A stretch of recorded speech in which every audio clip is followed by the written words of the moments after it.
करेंगे। ఇది నా ప్రభు మనకి ఇచ్చినటువంటి అంశము आज हमें जो परमेश्वर दिया हुआ जो टॉपिक है, ప్రభుతో సమీపముగా ఉంటే పరిశుద్ధత కలిగి ఫలిస్తాము. आप प्रभु के समीप रहने से पवित्र आत्मा के द्वारा फलवंत होंगे। మరలా చెప్తున్న జాగ్రత్తగా వినండి. ప్రభుతో సమీపముగా ఉంటే పరిశుద్ధత కలిగి ఫలిస్తాం. आप प्रभु के समीप रहेंगे तो पवित्रता में हम फलवंत होंगे। ఏ వ్యక్తి అయితే ప్రభుతో సమీపముగా నడుచుకుంటూ ఉంటారో వారు దేవుని కార్యాలను జరిగిస్తారు. जो कोई परमेश्वर के समीप रहकर चलता है वो परमेश्वर के कार्यों को फलवंत होता है, कार्यों में फलवंत होता है। హల్లెలూయా. हालेलुया। సో మనము గనక ఒక వ్యక్తి ప్రభువుతో సమీపముగా అతను నడుస్తూ ఉన్నప్పుడు ఖచ్చితంగా పాపాన్ని జయిస్తాడు, పాపాన్ని ద్వేషిస్తాడు. अब में जो कोई परमेश्वर के समीप चलता है वो पाप से बचता है, पाप से विजय पाता है। హల్లెలూయా. हालेलुया। ఏ వ్యక్తి అయితే ప్రభువుతో సమీపముగా జీవిస్తాడో ఆ వ్యక్తి యొక్క జీవితము దేవునికి మహిమకరముగా ఉంటది. जो व्यक्ति परमेश्वर के समीप जीवन बिताता है वो व्यक्ति परमेश्वर की महिमा के स्वरूप जीता है। సో యేసుక్రీస్తు ప్రభువుని కలిగి ఉండటము వేరు, యేసు ప్రభువుతో కలిసి నడవటం వేరు. और यीशु मसीह परमेश्वर को प्राप्त करने का अलग है और परमेश्वर प्रभु यीशु मसीह के साथ चलना अलग है। సో లోకంలో ఎవరిని అడిగినా యేసు ప్రభు మీకు తెలుసా అంటే ఆ మాకు తెలుసండి అంటారు. इस संसार में जो कोई आपको पूछेंगे क्या आप मसीह को जानते हैं, बोले से हम बोलेंगे हाँ जानते हैं। ఓ మీకు ఏం తెలుసు యేసు ప్రభు అంటే ఏం తెలుసు అంటే వాళ్ళు అంటారు యేసు ప్రభు అంటే డిసెంబర్ 25 క్రిస్మస్ అండి అంటారు. यीशु मसीह के बारे में क्या जानते हैं बोले से वो बोलेंगे हाँ यीशु मसीह दिसंबर 25 तारीख को जन्म है। లేకపోతే వాళ్ళు ఏమంటారంటే అదేనండి యేసు ప్రభు అంటే ఆ సిలువలో మరణించిన ఆయనే కదా, ఆయనే కదా దేవుడు అంటారు. या तो फिर ऐसा बोलेंगे जिसने क्रूस में मरा है वही यीशु है करके ఓ యేసు ప్రభు అంటే చనిపోయిన తర్వాత మూడో దినాన లేచిన ఆయనే కదా, ఆయనే కదా దేవుడు అంటారు. यीशु मसीह बोलने से मारकर तीसरे दिन जी उठा है वही है यीशु मसीह करके कहेंगे. కానీ ప్రభువుతో సమీపముగా ఉండే వాళ్ళు మాట్లాడే విధానము ఇది మాత్రమే ఉండదు. लेकिन परमेश्वर के समीप रहकर बात करने वाला यही तक सीमित नहीं रखेगा. దేవునితో సమీపముగా ఉండేవారు ఆయన హావభావాలను ఎరిగిన వారుగా ఉంటారు. हाँ, जो परमेश्वर के समीप रहता है वो सब कुछ जाना हुआ रहता है। హల్లెలూయా. हालेलुया। సో దేవుణ్ణి మనం ఎంత సమీపముగా కలిగి ఉంటామో ఆయన మనకు అంతగా మనకు బయలుపరచబడతారు. और परमेश्वर के समीप हम जितना बना रहेंगे उतना ही वो हमें समझ में आएगा और उसके बारे में हम जानकर रखेंगे. ఒక వ్యక్తి యేసుక్రీస్తు ప్రభువుకి సమీపముగా ఉన్నప్పుడు ఆ వ్యక్తి లోకం వైపు ఏ మాత్రం వెళ్ళడానికి ఇష్టపడరు. जो कोई व्यक्ति परमेश्वर के समीप रहता है वो व्यक्ति परमेश्वर संसार की ओर नहीं चलेगा. హల్లెలూయా. ప్రభువుతో సమీపముగా ఉండేవారు పరిశుద్ధత కలిగి ఫలిస్తారు. और परमेश्वर के समीप रहने वाले पवित्र आत्मा में फलवंत होंगे. హల్లెలూయా. हालेलुया। హల్లెలూయా. हालेलुया। ఒక మాట చదువుకున్న లేఖనంలో एक वचन हम पढ़ेंगे లూకా సువార్త लूका रचित सुसमाचार 15వ అధ్యాయము 15 अध्याय 11వ వచనం నుంచి చదవండి. 11 पद को पढ़ेंगे. फिर उसने कहा किसी मनुष्य के 2 पुत्र थे, उसमें से छोटे ने पिता से कहा कि हे पिता संपत्ति में से जो भाग मेरा हो वह मुझे दे दीजिए. उसने उनको अपनी संपत्ति बांट दी. और बहुत दिन ना बीते थे कि छोटा पुत्र सब कुछ इकट्ठा करके एक दूर देश को चला गया और वहां कुकर्म में अपनी संपत्ति उड़ा दी. जब वहां सब कुछ खर्च कर चुका तो उस देश में बड़ा अकाल पड़ा और वहां कंगाल हो गया. और वहां उस देश के निवासियों में से एक के यहाँ जा पड़ा उसने उसे अपने खेतों में सुअर चराने के लिए भेजा और वह चाहता था कि उन बलियों से जिन्हें सुअर कोई कुछ नहीं देता था। जब वह अपने आपे में आया तब कहने लगा कि ఇక్కడ చూడండి ఒక తండ్రికి ఇద్దరు కుమారులు ఉన్నారు. यहाँ पर एक पिता को दो बेटे हैं। హల్లెలూయా. हालेलुया। ఎంతమంది కుమారులు ఉన్నారు? कितने बेटे हैं? ఈ ఇద్దరు కుమారుల గురించి రాత్రి కొన్ని నిమిషాలు మనం ధ్యానం చేద్దాం. इन दोनों पुत्रों के बारे में आज की रात काल समय में हम देखेंगे। సంఘంలో కూడా మనం గమనిస్తే మన పరమ తండ్రికి ఇలాగ మనం పోల్చొచ్చు. ఇద్దరు కుమారులు ఉన్నారు. आज इस संसार में भी हम अगर इस कलीसिया में भी हम अगर देखें तो इस दो बेटों के बराबर సో के लोग చిన్నవాడు रहते हैं। ఏం చేశాడంటే తనకి ఎంత ఆస్తి అయితే వస్తుందో ఆ ఆస్తి తీసుకొని నేను వెళ్ళిపోతున్నాను తండ్రిని అడగగానే ఆస్తి పంచిచ్చాడు. आज छोटा बेटा क्या कहता है बोलने से, जो कोई मेरा भाग है वो मुझे दे दो करके पूछता है और उनके पिता तुरंत बांट देता है। తండ్రి దగ్గర ఉన్నంత కాలం ఈ చిన్న కుమారుడికి ఏ లోటు లేదు, ఏ లేమి కూడా లేదు. जब तक पिता के साथ ये बेटा था तब तक उन्हें किसी भी चीज की चिंता नहीं थी, कोई भी चीज की कमी नहीं थी। తండ్రి దగ్గర ఉన్నప్పుడు అతనికి కావలసినంతా కూడా పనివారే తీసుకొని వచ్చి అతనికి పెడుతున్నారు. जब पिता के पास था तो जो कुछ उन्हें जरूरत रहता था उनके सेवक लोग लाकर देते थे। అనేక సంవత్సరాలు రాజ వైభవం అనుభవిస్తూ ఉన్నాడు ఈ వ్యక్తి. कई सालों से जो राजा खाते हैं उन्हीं को अनुभव करता रहा। సో ఒక దినాన తన మనస్సులో పుట్టినటువంటి ఆలోచన తన తండ్రికి తెలియజేయగా एक दिन जो अपने मन में जो उत्पन्न हुआ है उन बातों को अपने पिता के पास प्रकट करता है। సో ఈయన అన్నాడు, నీ ఆస్తిలో సగం నాకు ఇచ్చేనానా, నేను తీసుకొని వెళ్ళిపోతా అన్నాడు. ये छोटा बेटा कहता है जो कुछ मेरा हिस्सा है उन्हें मुझे दे दे और मैं उसको लेकर चला जाऊंगा। సో అతడు ఆశపడినట్లుగానే అతడు ఇష్టపడినట్లుగానే ఈ పాయింట్ మీరు చాలా జాగ్రత్తగా పట్టుకొని ఉండాలి. हाँ, इस बात को आप लोग ध्यान से सुनेंगे। जैसा उन्होंने चाहा और जैसा उन्होंने जो आशा किया वैसा ही मिला। సో తనకు వచ్చిన ఆస్తి భాగమంతా తీసుకొని దూర దేశానికి వెళ్ళిపోయాడు. अपना जो बाद में आया हुआ संपत्ति को लेकर एक दूर देश में चला गया। సో దూర దేశం వెళ్ళి ఒక సంవత్సరం ఉన్నాడు, 2 సంవత్సరాలు ఉన్నాడో తెలియదు, కానీ అతడు తీసుకెళ్లిన ఆస్తి అంతా అయిపోయేంత వరకు అక్కడే ఉన్నాడు. दूर देश में जब चला गया वहां 1 साल था, 2 साल था या 3 साल, इसके बारे में नहीं पता, लेकिन वो संपत्ति खत्म होते तक वही रहा। తన ఆస్తి అంతా కూడా తన బంగారము ధనము ఏదైతే ఉందో అదంతా వేశ్యలతో కలిసి పాడు చేశాడు. अपना संपत्ति जो कुछ भी था, चाहे सोना हो, चांदी हो, पैसा हो, वो सब कुछ अपनी जो वहां पर उन्होंने खर्चा किया है। సో తన ధనమంతా తీసుకొని వెళ్ళి లోకంలో వ్యభిచారులతో వ్యభిచారం చేస్తూ త్రాగుతూ తింటూ ఎంజాయ్ చేస్తూ ఉన్నాడు. अपना संपत्ति पूरा लेकर व्यभिचार के लिए खर्चा कर रहा है, खा रहा है, पी रहा है, दोस्तों के साथ घूम रहा है। మనం ఆలోచించినట్లయితే अगर हम सोचेंगे అతడు తండ్రి యొద్ద ఉన్నప్పుడు ఎంతో క్షేమం అనుభవించాడు. जब तक पिता के साथ था वो तब सुरक्षित रहा। సో ఎప్పుడైతే వెళ్ళాడో తన ఆస్తి అంతా ఖర్చు పెట్టుకొని ఇప్పుడు ఏమీ లేకుండా ఒంటరిగా మిగిలిపోయాడు.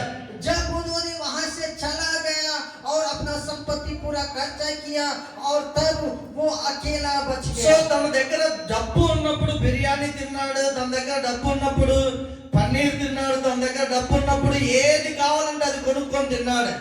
अपने पास जब संपत्ति था तब उन्होंने बिरयानी खाया होगा, पनीर खाया होगा, जो कुछ वो चाहा वो खाया होगा। సో తన దగ్గర ఉన్నదంతా అయిపోగానే కడుపు కాలుతుంటే అన్నము కోసం ఆహారం కోసం వెతుక్కుంటూ ఒక ఆ దేశంలో ఒక యజమాని యొద్ద చేరాడు.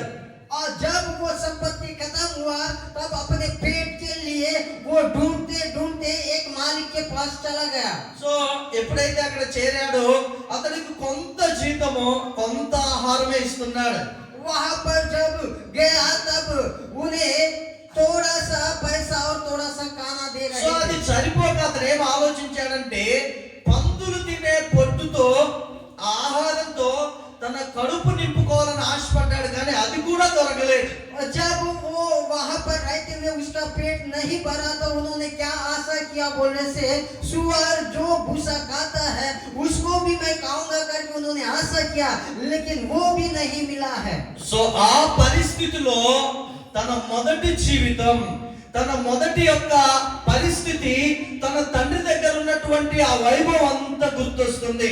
और जब ऐसी स्थिति में, ऐसी परिस्थिति में जो कुछ अपने पिता के पास है वो याद आ रही है। సో ఈ మాటలు వింటున్న దేవుని సంగమా, యేసుక్రీస్తు ప్రభువుతోనే నీవు ఉన్నావా, లేకపోతే తండ్రిని విడిచి దూరంగా వెళ్ళిపోయావా? इस बात को सुनने वाले प्रिय कलीसिया, क्या आप भी प्रभु के पास में हैं या फिर परमेश्वर से दूर चला गया है? ఒకవేళ గనక నీవు దేవునికి తండ్రికి దూరముగా వెళ్తే లోకము నీకు చాలా పచ్చగా కనపడుతుంది, లోకము నీకు చాలా అందంగా కనపడుతుంది, లోకము నీకు చాలా సంతోషాన్ని ఇచ్చేదిగా కనపడుతుంది కొంతకాలమే. अगर आप परमेश्वर पिता से दूर जाएंगे तो आपको संसार में बहुत ही हरी भरी दिखाई देगी, बहुत अच्छा लगेगा, बहुत सुंदर लगेगा वो आपको कुछ देर के लिए। హల్లెలూయా. हालेलुया। మన జీవితంలో దేవునికి దూరముగా పోయేటటువంటి ఏ పరిస్థితి వచ్చినా మొట్టమొదటనే నువ్వు దాన్ని పసికట్టాలి. हाँ, आपके जीवन में अगर आपको परमेश्वर से दूर जाने की स्थिति आएगा तो आप सबसे पहले उस स्थिति को बांधना है, ऐसा स्थिति को पीछे करना है। సో పాపం అనేది ఒక వ్యక్తి జీవితంలో చిన్న చిన్నగా కొంచెం కొంచెంగా ప్రారంభమైంది. एक इंसान के जीवन में जब पाप थोड़ा थोड़ा करके वो प्रारंभ होता है, बढ़ जाता है। హల్లెలూయా. సో ఇది ఆ వ్యక్తి జీవితంలో అలా కంటిన్యూ అయినప్పుడు చివరికి తండ్రి ఎత్తు నుంచి కూడా బయటికి వెళ్ళిపోతాడు. उसके जीवन में जब छोटा से लेकर थोड़ा थोड़ा बढ़ता है तो वो पिता के पास से भी दूर चला जाता है। నాకు తెలిసిన కొంతమంది సహోదరులు ఉన్నారు. मैं जिन्हें जानता हूँ वो मेरे दोस्त, मेरे कुछ भाई लोग हैं। సో వారు దేవుని మందిరంలో చక్కగా ఉండేవారు. वो लोग परमेश्वर के भवन में बहुत अच्छा रहते थे। కొంతకాలం ఆగిన ఆ తర్వాత లోకం వాళ్ళని ఆకర్షించడం ప్రారంభించింది. और कुछ दिन के बाद संसार उन्हें आकर्षित किया है। హల్లెలూయా. हालेलुया। ఒక వ్యక్తి పాపము చేయాలంటే మొట్టమొదటిగా అతడు పాపం చేయడండి. कोई भी व्यक्ति अगर पाप कर रहा है तो बस पहली बार वो पाप नहीं करता है। మొదటిగా ఆ వ్యక్తి పాపము చేయడానికి ముందు ఆలోచనలు అనేవి తన తలలో తిరుగుతూ ఉంటాయి. और कोई व्यक्ति अगर पाप करने के लिए सोचता हो वो तुरंत पाप नहीं करता, वो विचार जो अपने सिर में, अपने दिमाग में घूमता रहेगा। ఏదైనా ఒక పక్షి నీ తల మీదకి వచ్చి అది ఆలాలని చూస్తే నువ్వు రా, నా తల మీదకి రా అని ఆహ్వానిస్తావా? एक उदाहरण है, आपके ऊपर एक पक्षी आकर अगर ऐसा घूम रहा है तो आप क्या कहेंगे? क्या मेरे सिर में आजा करके? ఏమండి, కాకి వచ్చి నీ తల మీద నేను ఉంటాను, నేను నిల్చొని ఉంటాను అంటే నువ్వు ఒప్పుకుంటావా? क्या आपके सिर में जब कौवा आकर यही बैठ जाएगा तो क्या आप देख कर रहेंगे? क्या बैठ जा करके बोलेंगे? మీరైతే ఏం చేస్తారు? కాకి నీ తల మీదకి వస్తుంటే నువ్వేం చేస్తావు? आप क्या करेंगे उस कौवा को जब आपके सिर में बैठ गया तो? మీకు అర్థం కావట్లేదు. क्या समझ में आया? समझ में आया? ఏం చేద్దాం? వెంటనే చేత్తో కొడతాం, तुरंत हम ऐसा हाथ से भगाएंगे या मारेंगे, లేదంటే కింద ఏదైనా కర్ర ఉంటే తీసుకొని దాన్ని కొట్టడానికి ప్రయత్నం చేస్తాం. या तो फिर आप नीचे जो कुछ मिलेगा उसको उठा के उससे मारने का कोशिश ఎందుకంటే करेंगे। అది మన తలకి గాయం చేస్తుంది, మన తలకి హాని చేస్తుంది. क्योंकि वो हमारा सिर को घायल करेगा या हमारा सिर को कुछ भी करेगा। సో నీ తలలోనికి ఏదైతే పాపపు ఆలోచనలు వస్తున్నాయో వాటిని నువ్వు కొట్టినప్పుడు అవి నీలో పని చేయవు. आपके जीवन में, आपके दिमाग में जब पाप आ जाता है, पाप जो सोच आ जाता है तो उन्हें तुरंत आप मारना है। సో మనం కడవరి దినాల్లో మనం నివసిస్తున్నాము.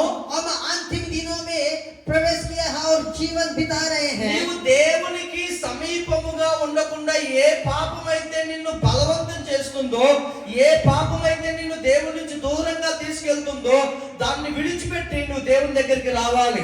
इन अंतिम दिनों में जब पाप आपको परमेश्वर से दूर करना चाहता है, उस पाप को छोड़कर आप परमेश्वर के समीप आ जाइए. నువ్వు దేవుని మందిరానికి ఎప్పుడైతే దూరంగా వెళ్తావో, దేవుని సేవకునితో కలిసి ఉండకుండా, లేకపోతే ఆదివారం దేవుని సన్నిధికి సంఘముతో సహవాసంలో ఉండకుండా నువ్వు ఒక వారం అని అలాగ కనుక నువ్వు ఆగితే, आप जब परमेश्वर से दूर चला जाते हैं और संडे के दिन, आराधना के दिन आप ऐसे करके परमेश्वर आराधना में आने से दूर होते हैं, तो ఆటోమేటిక్ గా నువ్వు పాపానికి దగ్గర అవుతూ ఉంటావు.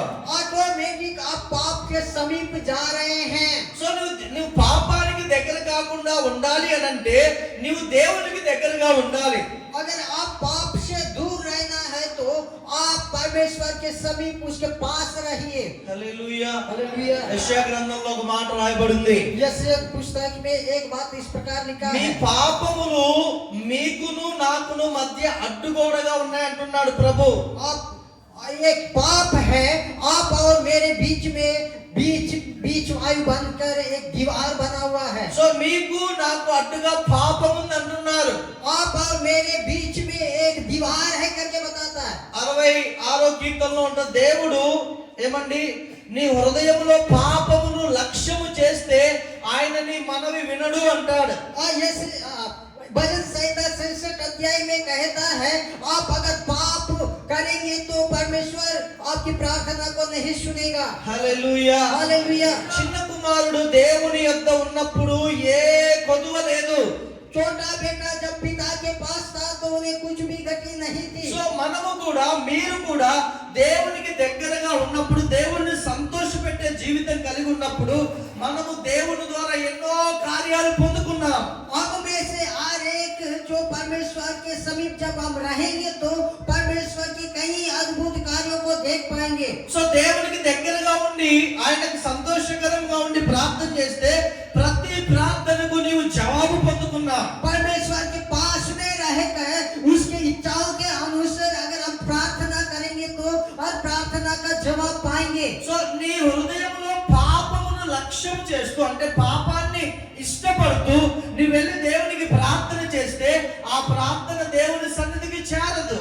आपके हृदय में पाप को जगह देकर आप जाकर परमेश्वर के पास प्रार्थना करेंगे तो आपकी प्रार्थना का जवाब नहीं आएगा. సో సాతానుడి యొక్క ముఖ్య ఉద్దేశం ఏంటంటే, ఇలా దేవునికి దగ్గరగా ఉన్నటువంటి వ్యక్తిని ఇలా దూరముగా చేయటమే వాడి యొక్క ముఖ్య ఉద్దేశం. शैतान का मुख्य उद्देश्य क्या है बोलने से, जब आप पास में रहेंगे तो परमेश्वर के पास रहेंगे तो परमेश्वर से दूर करना ही उसका उद्देश्य है. మీ హృదయంలో నుండి ఒకసారి ఆలోచించండి.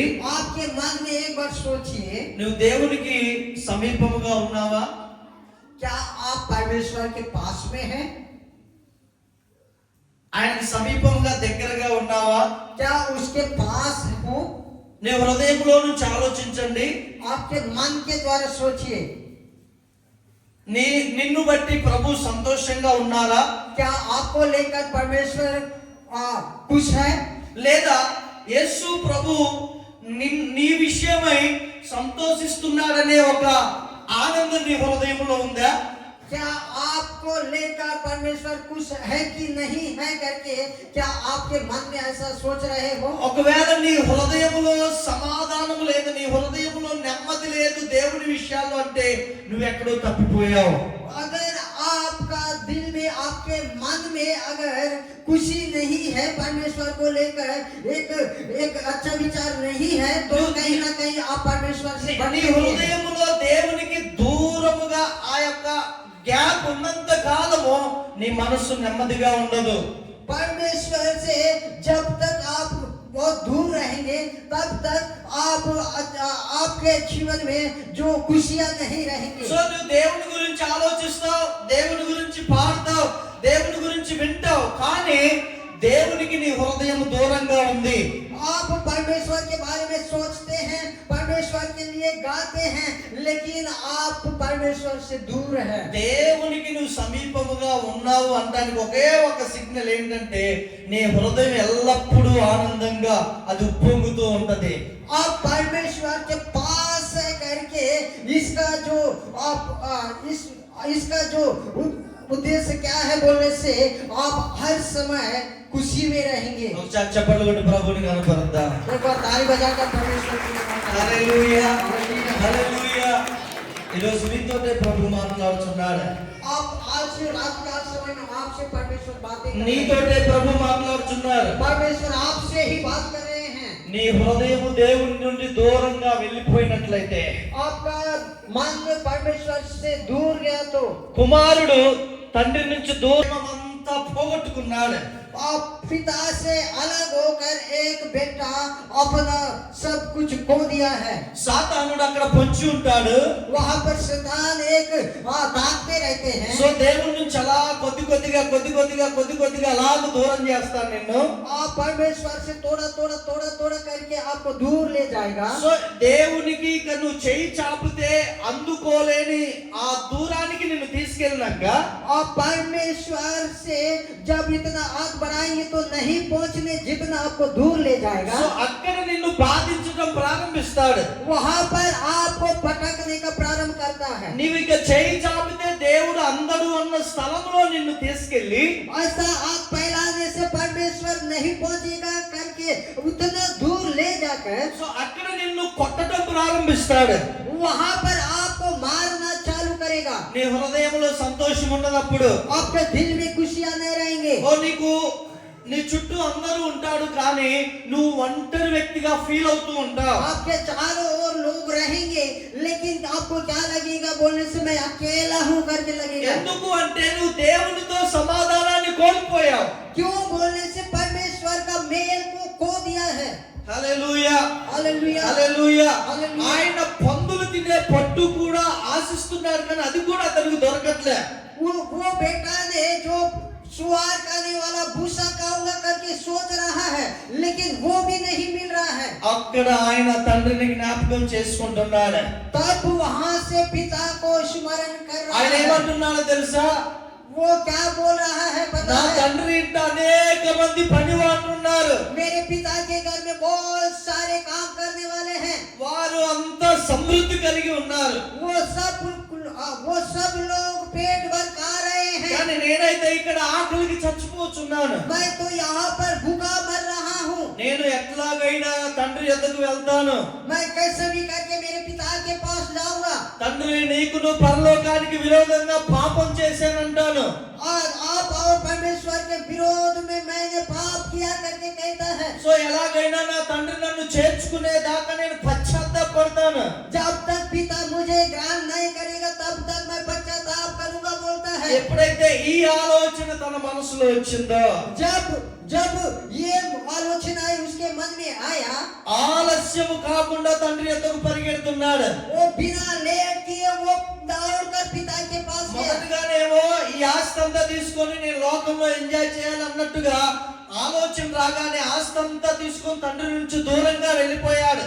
जब पहली बार है जब उन्हें सोच में आया कि मेरा संपत्ति लेकर दूर जाऊंगा करके तुरंत उन्होंने दूर चले गया। ఒక విషయం దేవుని సంగమా, एक विषय के बारे में నువ్వు कलीसिया से बोलूंगा।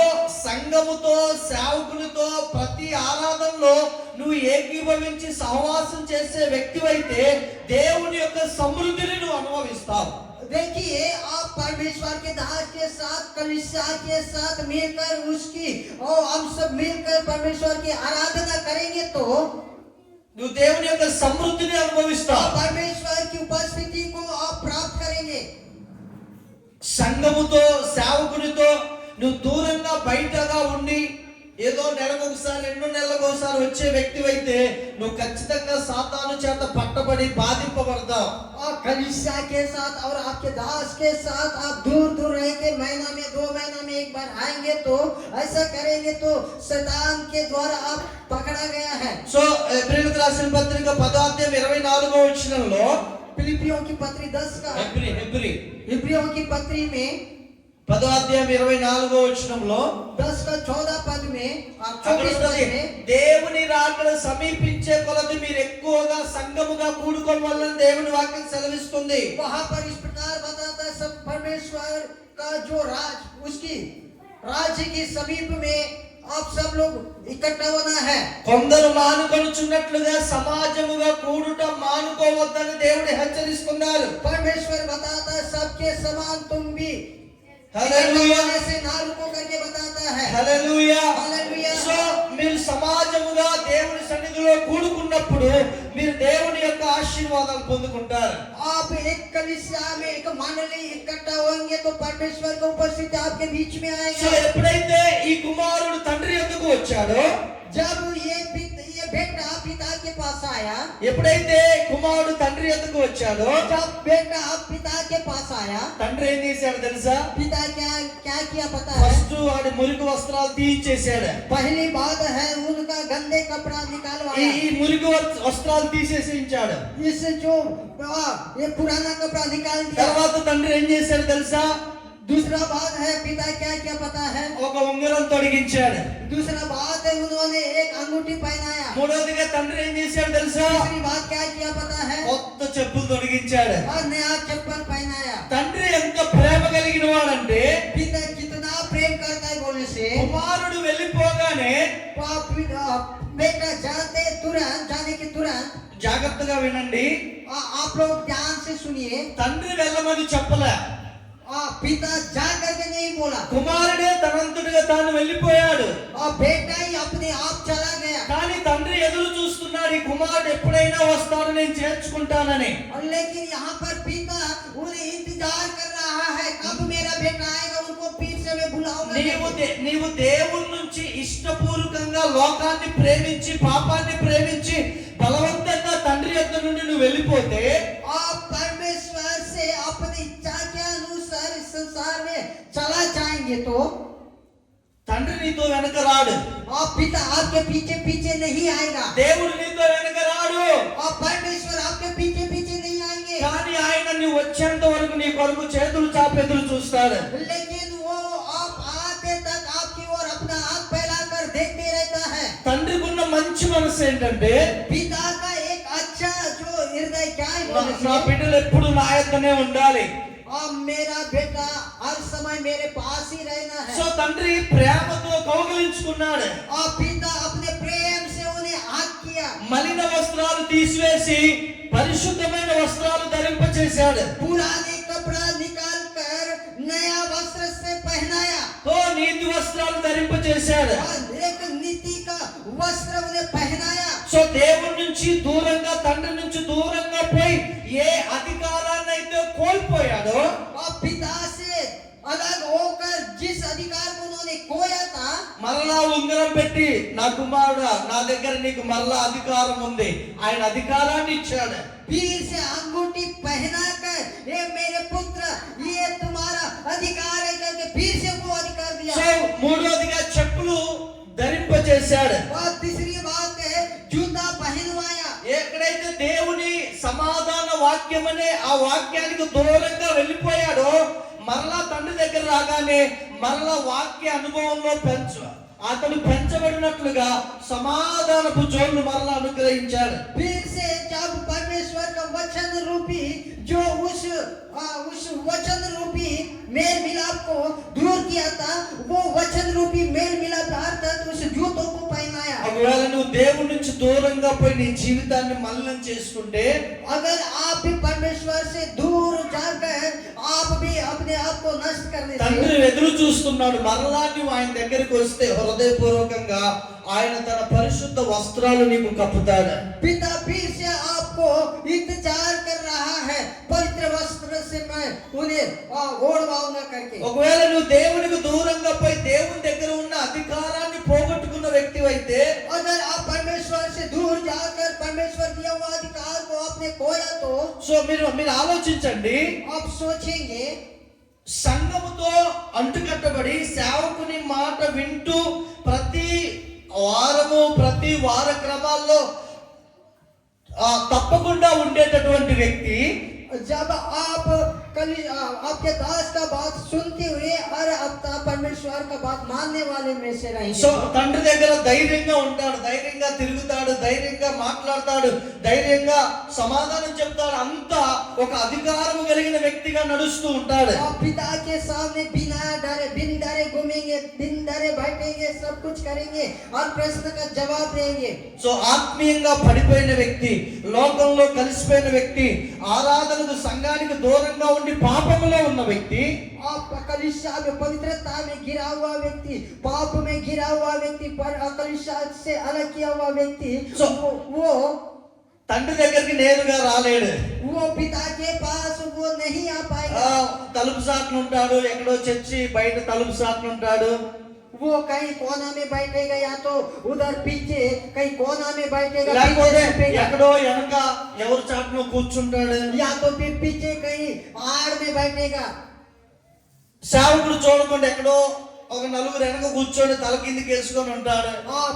पास्टर ने देखना है करके वो पीछे बैठकर वो नीचे झुके बैठे సో रहेगा। ఎందుకు ఆ వ్యక్తి అలా సిగ్గుపడుతూ తను తాను తలదించుకొని ఉంటాడు అంటే, ऐसा अपने आप को क्यों झुका कर रहेगा बोलने से, సో ఇతడు దేవుని దగ్గర ఉన్నటువంటి అధికారాన్ని పోగొట్టుకున్నాడు లోకంలోనికి వెళ్ళి. और इस संसार से बाहर, इस कलीसिया से संसार में जाकर अपना अधिकार को खो दिया है। హల్లెలూయా. हालेलुया। మూడవదిగా తండ్రి చెప్పులు తొలగిస్తున్నాడు. तीसरी बात है पिता चप्पल पहनाया। ఇది తండ్రితో సమాధానానికి సూచన. ये जो चप्पल पहनाना परमेश्वर से मेल मिलाप का सूचना సో है। తన యొక్క ఇంటిలో ఉన్న పనివారితో, పెద్ద కుమారుడితో లేదా సంఘంతో కలిసి ఉండటానికి ఈ చెప్పులు ఒక సమాధానానికి సూచన. यहाँ पर उस घर में रहने वाले काम वालों के साथ, पिता के साथ, परिवार के साथ मेल मिलाप रहने का एक ये इसका अर्थ है। ఇక్కడ కూర్చున్న మనలో దేవుని సంగమా, यहाँ पर बैठे हुए एक परमेश्वर के कलीसिया, నీవు ఇక్కడైతే దేవుని మాటలు వింటున్నావు, పాటలు పాడుతున్నావు, ఆరాధన చేస్తున్నావు. अब जब परमेश्वर का बात मान रहे हैं, आराधना कर रहे हैं, गीत गा रहे हैं, సో శరీరంతో మనం ప్రెసెంట్ గా దేవుని సన్నిధిలో ఉన్నాము. और हम इस समय में परमेश्वर की उपस्थिति में है। హృదయము దేవునిని సంతోష పెట్టేదిగా, హృదయములో దేవుడు ఆనందంగా ఉన్నాడా? क्या परमेश्वर और परमेश्वर के प्रति वो खुशी के साथ है? ఒకవేళ లేకపోతే ఈ రాత్రి నీకు మంచి సమయం దేవుడు ఇస్తున్నాడు, నువ్వు దేవునితో సమాధానపడు. अगर आपके हृदय में खुशियां नहीं तो परमेश्वर आज रात का समय में आपको मौका दे रहा है, आप परमेश्वर के साथ मेल कीजिए। పరిశుద్ధత లేకుండా మనం ఎవ్వరం ప్రభువుని చూడమండి. पवित्रता के बिना हम में से कोई भी परमेश्वर को नहीं देख ఎందుకు అంటే యేసుక్రీస్తు ప్రభు ఆయన పరిశుద్ధుడు, నిర్దోషి, నిష్కల్మషుడు. क्योंकि परमेश्वर पवित्र है, वो निर्दोष है, निष्कलंक है। హల్లెలూయా. हालेलुया। దేవుడు అంటాడు, నేను పరిశుద్ధుడనై ఉన్నలాగున మీరును పరిశుద్ధులై ఉండుడి అంటాడు ఆయన. परमेश्वर बताता है मैं पवित्र हूँ इसलिए तुम भी पवित्र बनो। ఒకవేళ నువ్వు లోకంతో రాజీ పడిపోయి ఇంకా నా వల్ల కాదన్నట్లుగా ఉంటే, ఈ రెండు మనసుల మధ్య కొట్టబడుతూ తన్నబడుతూ ఇటు దేవునితో నమ్మకంగా పరిశుద్ధంగా జీవించలేక, అటు లోకంతో సరిగా అనుభవించలేక కొట్టబడుతున్నావేమో. अगर आप इस संसार को देखकर उसको संसार का जो रूप को देखकर आप उसके पीछे चलेंगे तो आप ना इधर के होंगे ना उधर के होंगे, आप दुख ही दुख भोगेंगे। నువ్వు పూర్తిగా నష్టపోక ముందే, आप पूरा नष्ट होने से पहले నువ్వు పశ్చాత్తాపడి దేవుని దగ్గరికి వస్తే మరలా నిన్ను దేవుడు తన పరిశుద్ధతతో నింపుతాడు. आप पश्चाताप करके परमेश्वर के पास आएंगे तो परमेश्वर आपको दोबारा చివరిగా ఒక మాట చెప్పి ముగించుకుందాం. मैं आखिरी बात बताकर, ప్రభుతో సమీపముగా ఉంటే పరిశుద్ధత కలిగి ఫలిస్తాము. और परमेश्वर के समीप रहेंगे तो पवित्रता में बलवंत होंगे। సో ఫలించాలి అంటే దేవునితో సమీపముగా ఉండాలి. और अगर हम बलवंत होना है तो परमेश्वर के समीप रहना है। యోహాను సువార్త 15వ అధ్యాయం 1-6 చదువుదాము. और यूहन्ना सुसमाचार 15 अध्याय 1 पद से लेकर, నేను నిజమైన ద్రాక్షావల్లిని, నా తండ్రి వ్యవసాయకుడు, నాలో ఫలింపని ప్రతి తీగ ఆయన తీసి పారవేయును, ఫలించు ప్రతి తీగ మరి ఎక్కువ ఫలింపవలనని దానిలోని పనికిరాని తీగలను తీసివేయును. सच्ची दाखलता मैं हूँ और मेरा पिता किसान है। जो डाली मुझ में है और नहीं फलती है उसे वहाँ छांटता है ताकि और फले। ఇక్కడ దేవుడు ఏమన్నాడంటే ఫలించు ప్రతి తీగే यहाँ पर మరీ ఎక్కువగా ఫలింపవలనని పనికిరాని తీగలను దేవుడు తీసివేస్తాడంట. फलने वाला हर डाली और फलना करके परमेश्वर क्या करेगा? जो सूखा हुआ जो उन डालियों को काटता है। మనం బాగానే ఫలిస్తున్నాము.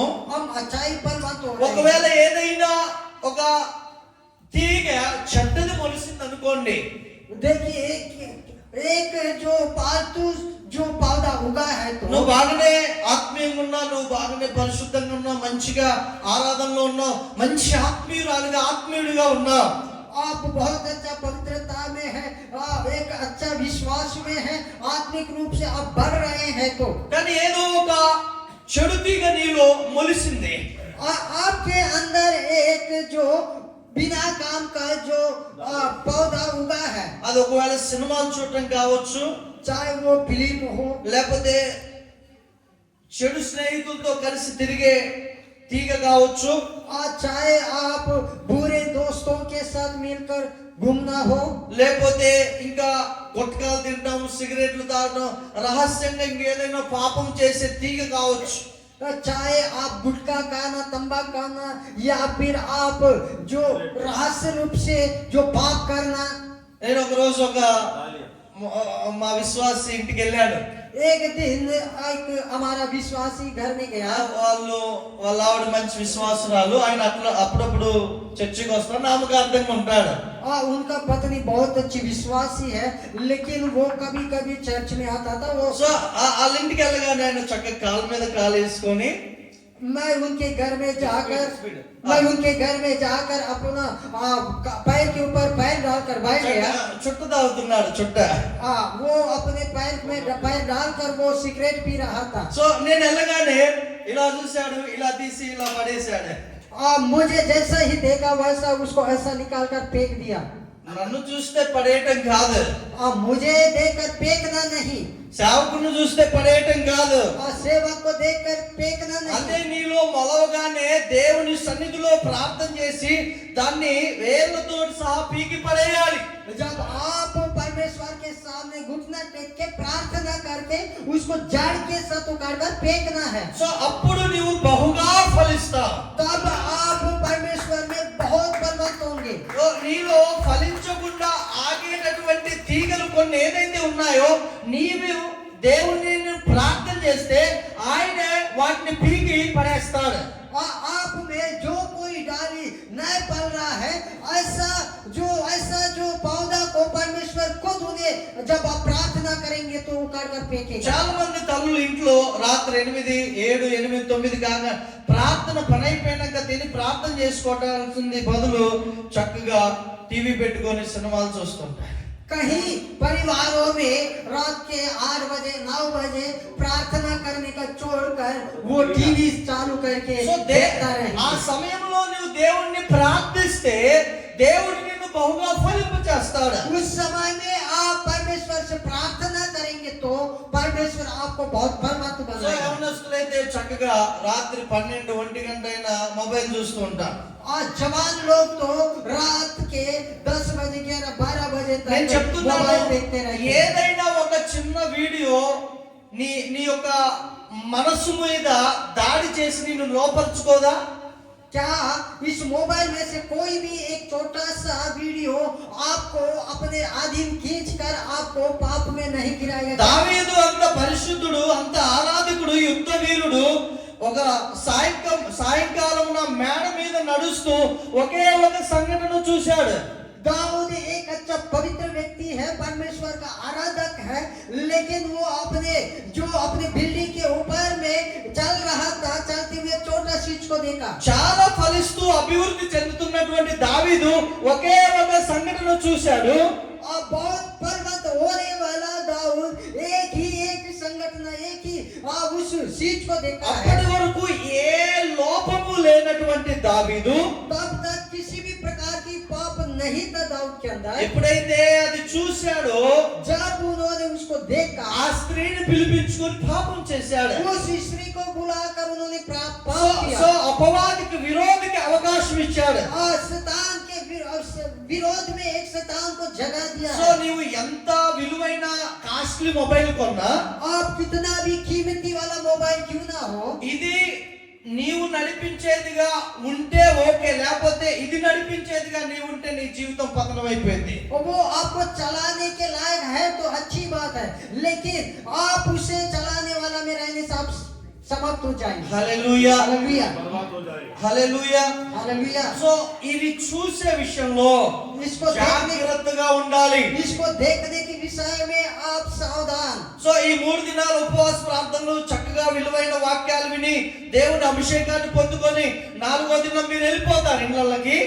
आप इन 3 दिन की उपवास प्रार्थना में बहुत अच्छा से वचन सुनेंगे और चौथे दिन अपने अपने घर चला जाएंगे।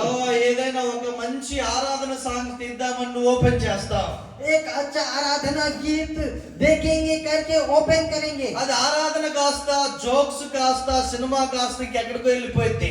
और आराधना का गाना देखने का छोड़कर वहां पर कुछ जोक आएगा, वहां कोई और कुछ आएगा, कॉमेडी సో आएगा। సాతానుడి యొక్క ముఖ్య ఉద్దేశం ఏంటంటే ఎలాగైనా నిన్ను పాపములో పడివేసి దేవునికి దూరం చేసి నువ్వు ఫలించకుండా ఉండాలనేదే దుష్టుడి యొక్క ఉద్దేశం.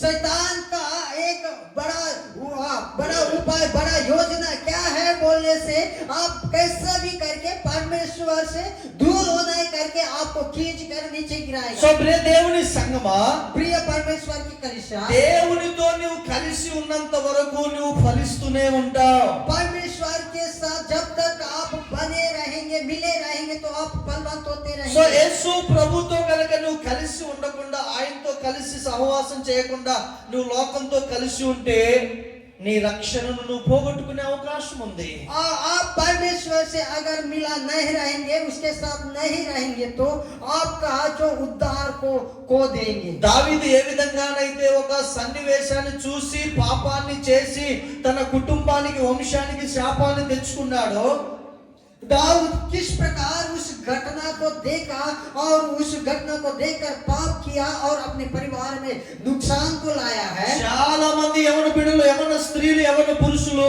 మొబైల్స్ లో వాళ్ళకి నచ్చినది చూస్తూ కాలక్షేపం చేస్తూ వారి ఆత్మీయ జీవితాన్ని పాడు చేసుకుంటున్న వారుగా ఉన్నారు. बहुत सारे जवान लोग, जवान माताएं, जवान बहन लोग, भाई लोग अपना वो ऐसा ही देखते हुए अपने आप को जो बर्बाद कर रहे हैं। 33వ అధ్యాయం యోబు గ్రంథంలో యోబు ఇలా అంటారు. और अय्यूब की पुस्तक 33 अध्याय में इस प्रकार बताता है। ఆయన మొదటి వచ్చిన అంటాడు, నా కన్నులతో కన్యకను నేను ఎలాగూ చూచుదును. यहाँ पर बताता है, मैं अपनी आंखों से किस प्रकार देखता हूँ। హల్లెలూయా. హల్లెలూయా. 31వ అధ్యాయము యోబు గ్రంథం. अय्यूब की पुस्तक 31 अध्याय 1, నేను నా కన్నులతో నిబంధన చేసుకుంటుని, मेरे आंखों से मैं वाचा बांधा, కన్యకను ఎలాగూ చూచుదును. मैं किस प्रकार जवान को देखूं। సో అలాగే మత్తయి సువార్త చదవండి కదా. మత్తయి సువార్త इसी प्रकार मत्ती रचित सुसमाचार 5వ అధ్యాయము 5 अध्याय, అక్కడ చూడండి 21వ కన్నే కనుక నీ కన్ను తేటగా ఉండిన ఎడల నీ దేహమంతయు వెలుగుమయమై ఉండును. నీ కన్ను చెడినదైతే నీ దేహమంతయు చీకటిమయమై ఉండును. यह कहता हूँ कि जो कोई अपने भाई पर क्रोध करेगा वह कचहरी में। दोषी ठहराए। హల్లెలూయా, हालेलुया, హల్లెలూయా. హల్లెలూయా. సో దేవుని సంగమా, మన కన్ను చాలా జాగ్రత్తగా కాపాడుకోవాలి. हमारा आंख को बहुत अच्छा से సో सुरक्षा ఈ रखना। రాత్రి ప్రభు మనకి ఇచ్చిన సందేశం, परमेश्वर आज की रात काल दिया हुआ ये మనము वचन। ప్రభుతో సమీపముగా ఉంటే పరిశుద్ధత కలిగి ఫలిస్తాం. हम परमेश्वर के समीप रहेंगे तो पवित्रता में हम फलवंत కళ్ళు होंगे। మూసుకుందాం, అందరము ప్రార్థన చేద్దాం. హల్లెలూయా. हम अपने नजर